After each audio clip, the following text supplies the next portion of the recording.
ก่อนสิเต้นคักๆกับเบิ้งใส่เอวเจ้าของให้คักๆเด้อผู้ชายบางคนชิปกับบ่หูดเต้นอยู่หูดชิปเด้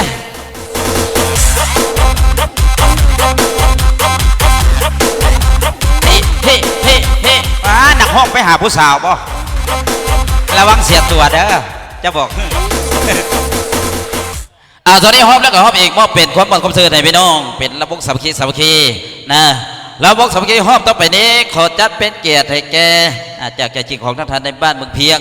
จัดเป็นเกียรติให้แกทั้งทานคำป้องห้องหัวหน้าห้องการจัดตั้งเมือง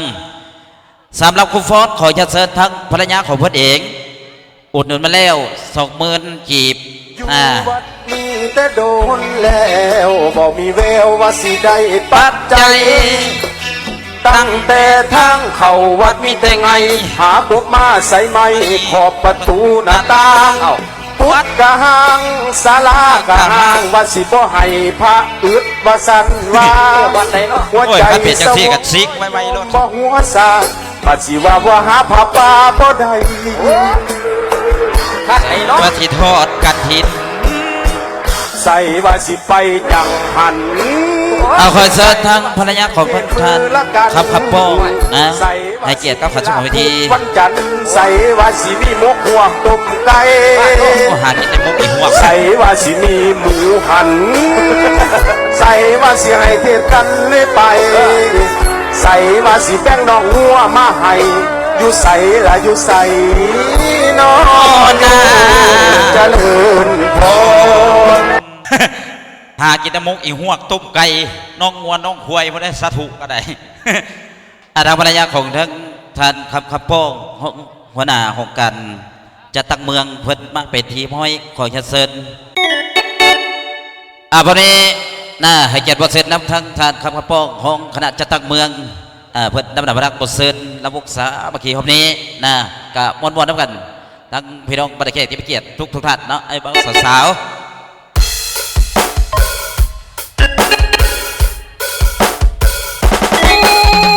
เดี๋ยวไผ่เป็นหลอกแล้วมั้ง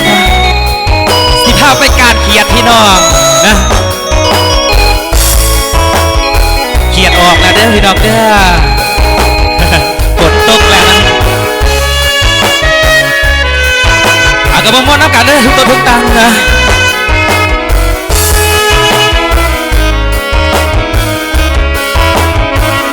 เดินให้น้องนั่งนอนอยู่บ้านหัวสิไปการเมียอย่าคิดสงสัยว่าผัวคนนี้สิลอยไปหาหญิงใหม่ย้อนความอยากได้จึงไปหาอยู่หากิน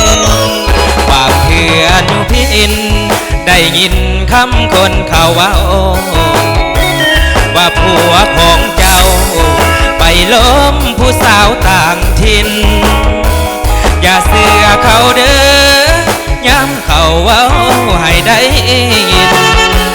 อายไปหากินบ่ได้ไปหาผู้สาวอายไปการเขียดอายก็ได้เขียดขึ้นมาอายไปการป่าก็ได้ป่ามาให้เจ้าเสืออายโลดลาน้องอย่าเป็นคนหูเบาถ้าฟังคนเบาแล้วเจ้าสิเศร้าหัวใจเดินน้องอย่าตื่นขึ้นมาอายไปกันป่าอย่าว่าอายไปทางใหม่อย่าคืนน้ำผัวหุ่นหัวน้องจงเสื่อใจบางเถื่ออายไปจนแจ้งจังได้คืนมาเอาเกี่ยวให้พี่น้องเพื่อนะไปการเขียดพี่น้องลังเถื่อผัวไปจนแก่งจะกลับเพื่อนผู้เมียอยู่เพื่อนคิดจังใดแล้วไปแก่งนะสงสัยเราได้หันกันย้อนความอยากได้นะจึงไปจนแก่ง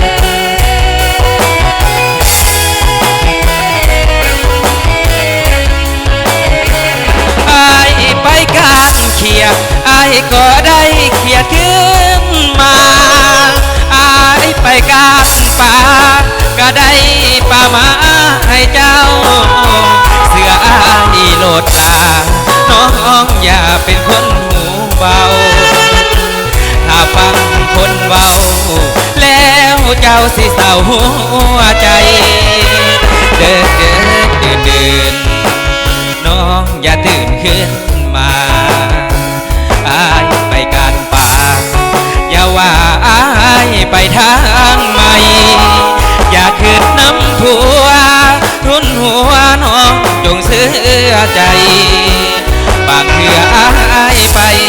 จนแจ้งจังได้คืนมาเอากระเป๋าไผ่เป็นเพชรที่สองมาดีนะ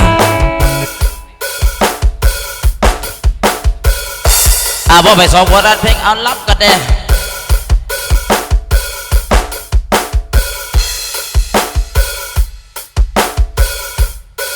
เกี่ยวเกี่ยวแล้วก็ยิบซะกันเด้อ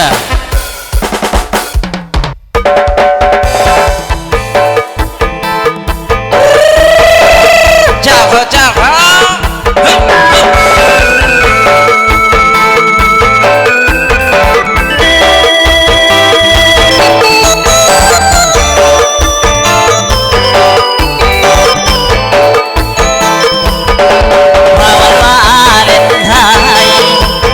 จากใจฉันมอบแก่เธอจากใจดวงนี้ที่มันละเมอคิดถึงเธอไม่มีวันเลือนหลับแสดงที่มอบแก่คุณเพื่อเป็นไออุ่นเมื่อยามคุณเอาฝากไปกาชีหัวใจเบาๆเมื่อยามพุทธเสามันคงก่อนคลายวันที่14 กุมภาพันธ์นางจำน้องชื่อซื้อหรือดอกไม้มาให้ซื้อยังคิดเบื้องหลังน้องนางคุยกันให้เอาหัวนอนตักด้วยผักพริกนุ่นว่านางจำได้หรือว่าลืมหน้าน้องสาวเลือดผมวันนั้นในใครหัวใจผมมอบแก่นางกลับสีแดงมาละวานเน็ตไทยน้องจิตของพี่สบายน้องจิตของพี่สบายมันดังกระต่ายไม้จันก็ยอสอบเมื่อใดที่รถเมื่อใดที่รถบนฟังกระต่ายยังปรารถนากระต่ายยังปรารถนาวันไหนจะท่าจะหล่นลงพื้นดินให้สิ้นชีวิตขอให้ขอไปมันจะไม่ก็ไม่สิ้นความหวังกุหลาบแดงเจ้าเอ๋ยขอเจ้าจงฟังวันไหนเขาสั่งเจ้าจงคืนมาเพิ่งมาบ้านเพิ่งสามคันเก่าคันแต่เจ้าให้คิดเดียวเดินให้คิดพ่อและคนส่งเดินนะให้คิดพ่อคนส่งเดินนะข้าเจ้ามังมาใส่ให้ส่งเดินเดินน้องให้ส่งคืนเดินน้องเอาเกี่ยว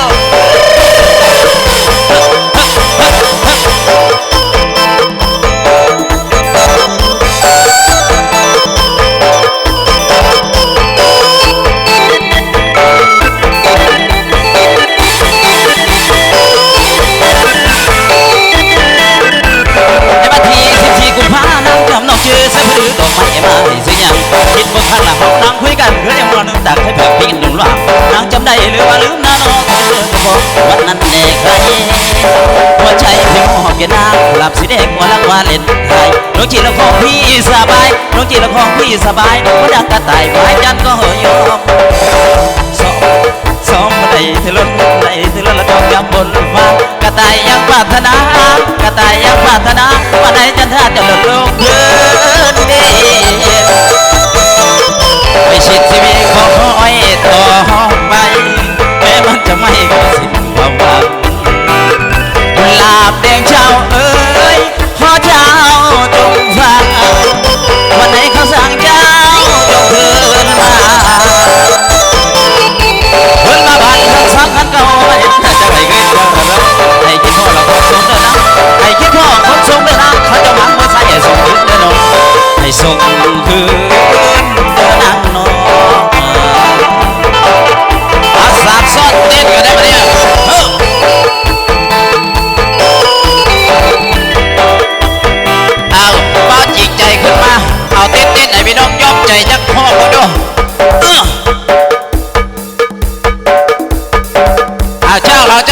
สรุปเท่ากันใด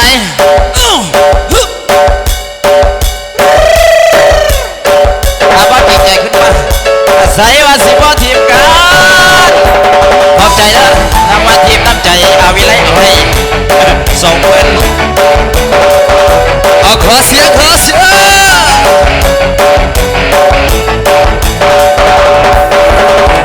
กันมาได้โดนแล้วที่แววเปลี่ยนแปลงไปตั้งแต่เรามีแต่ขี้ไก่แล้วจังใดคือมาเป็นลายตาสิห่างเมื่อเศร้าสิห่างสิจับมือกันอย่างว่าสั่นมาหัวใจสวายน้องบ่หัวสาว่าสิว่าไปกันบ่ได้ใส่ว่าสิบ่ทีมกันใส่ว่าสิมีกันและกันใส่ว่าสิหักแพงกันใส่ว่าสิมีกันตลอดไปใส่ว่าสิบ่เหตุกันใส่ว่าสิมีกันเรื่อยไปใส่ว่าสิบ่แบ่งใส่ว่าสิมี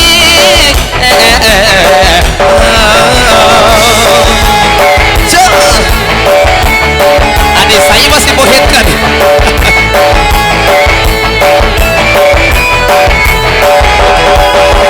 น้ำตาพังลงยาวยาวยอดผู้สาวเปลี่ยนใจให้โดนเสียบ่คิดบ่ฝันว่าสิห่างสิพี่สะเรดีดอกนี้อะไรกินเหตุจังใดหัวใจบ่พร้อมคือต้องยอมรับความเป็นจริงอีหลีให้สาดาให้ตายเมื่อนี้ให้คนที่เริ่มสัญญาใส่ว่าสิพอทีมกันใส่ว่าสิมีกันและกันใส่ว่าสิหักแพงกันใส่ว่าสิมีกันตลอดไปใส่ว่าสิพอทีมกันใส่ว่าสิมีกันเรื่อยไปใส่ว่าสิพอแบ่งใส่ว่าสิมี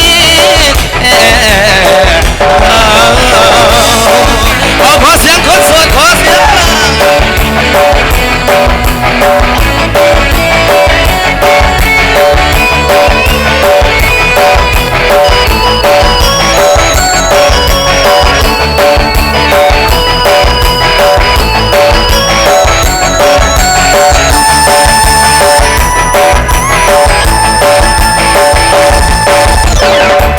ทวงสัญญาต้องการจนจอยไปมีใจบ่หวนขึ้นมา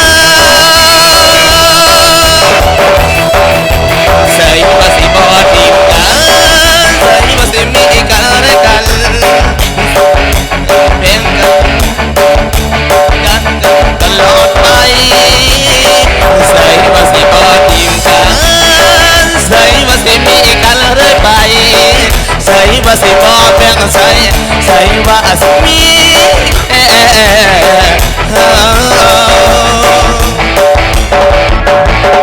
ใส่ว่าสิบ่ทีมกัน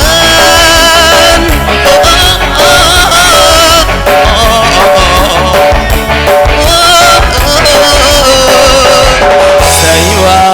สิบ่ทีมกัน